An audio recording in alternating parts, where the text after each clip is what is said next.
माघ मास महात्मा 18वां अध्याय। गणपति जी महाराज की जय, विष्णु भगवान की जय, शंकर भगवान की जय। श्री विशिष्ट ऋषि कहने लगे कि हे राजन, मैंने दत्तात्रेय जी द्वारा कहा, माघ मास महात्म कहा। अब माघ मास के स्नान का फल सुनो। हे परम तत्व, माघ स्नान सब यज्ञों, व्रतों का और तपों का फल देने वाला है।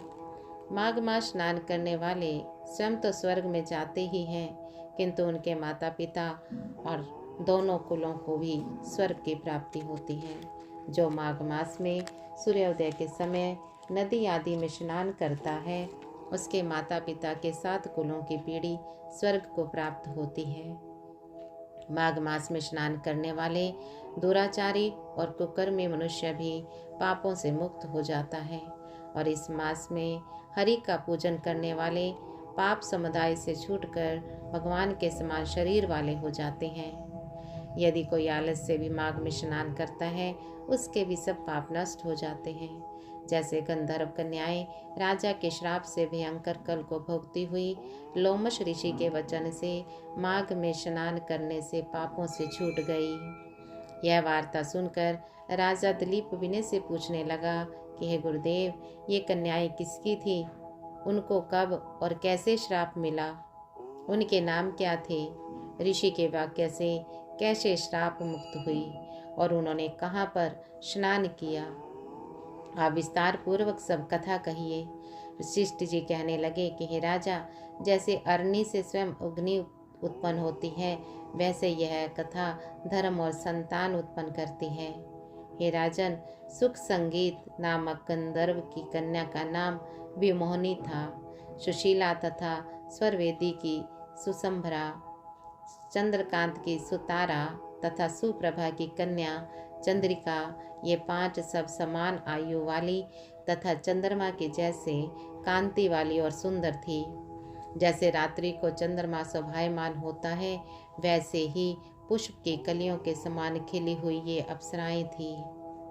ऊंचे पयोधर वाली पद्मनी विशाख मास की कामनी यौवन दिखती हुई, नवीन पत्तों वाली लता के समान गोरे रंग, सोने के समान चमकती हुई और सोने के अलंकारों से सुशोभित सुंदर वस्त्र धारण करे हुए, अनेक प्रकार के गाने और वीणा अथवा बांसुरी तथा दूसरे बाजे बजाने में प्रवीण और ताल, स्वर तथा नृत्य कला में निपुण थी। इस प्रकार ये कन्याएं क्रीड़ा करती हुई कुबेर के स्थान में विचरती थी। एक समय कौतुकवश माघ मास में एक वन से दूसरे वन में विचरती हुई मंदिर के पुष्प तोड़कर सरोवर पर गौरी पूजा के लिए गई।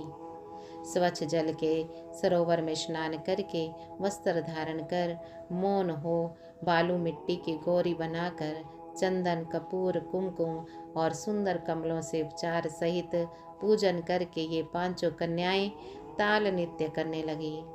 फिर ऊंचे गंधार स्वर में सुंदर गीत गाने लगी। जब ये कन्याएं गाने और नाचने में लीन थी, तो उस अछोदा नामक उत्तम तीर्थ में वेदनिधि नाम के मुनि के पुत्र अग्निप ऋषि स्नान को गए।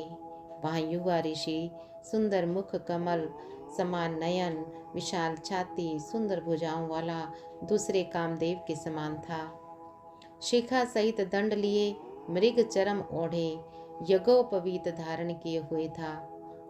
उसको देखकर 5 कन्याएं मुग्ध हो गई और उसका रूप एवं यौवन देखकर कामदेव से पीड़ित हो देखो देखो ऐसा कहती हुई उस ब्राह्मण के चित्त में कामदेव का डर उत्पन्न करने लगी और आपस में विचार करने लगी कि ये कौन है। रति रहित होने से कामदेव नहीं, एक होने से अश्विनी कुमार नहीं, यह कोई गंधर्व या किन्नर या काम रूप धारण कर कोई सिद्ध या किसी ऋषि का श्रेष्ठ पुत्र या मनुष्य है। कोई भी हो, ब्रह्मा जी ने इसको हमारे लिए बनाया है।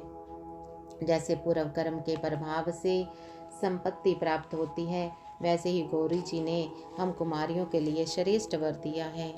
और आपस में यह तुम्हारा वर है या मेरा अथवा सबका, ऐसे कहने लगी।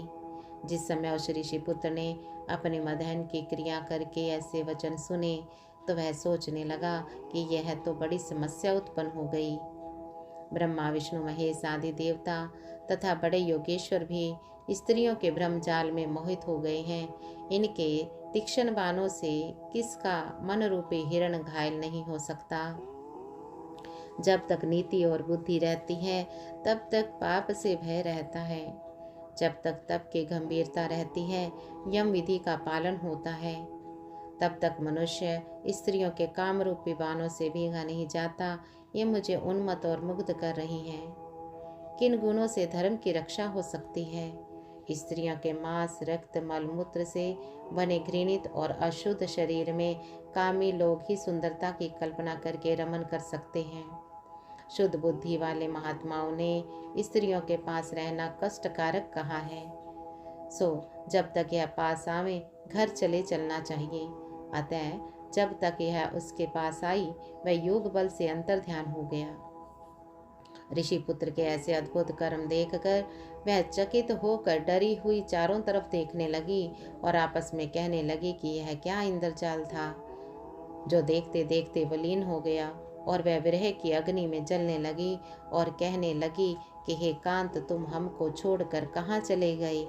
क्या तुमको ब्रह्मा ने हमको विरह रूपी अग्नि में जलाने के लिए ही बनाया था? क्या तुम्हारा चित्त दया रहित है जो हमारा चित्त दुखा कर चले गए? क्या तुमको हमारा विश्वास नहीं है? क्या तुम कोई मायावी हो? बिना किसी अपराध के हम लोगों पर क्यों क्रोध करते हो? हे हृदयेश्वर, तुम्हारे बिना हम नहीं जिएंगी। जहाँ पर आप गए हो हमें शीघ्र ले चलो, हमारा संताप हरो और हमको दर्शन दो, दया करो।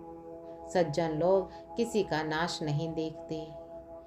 सत्यनारायण भगवान की जय। अगली कथा 19वें अध्याय में।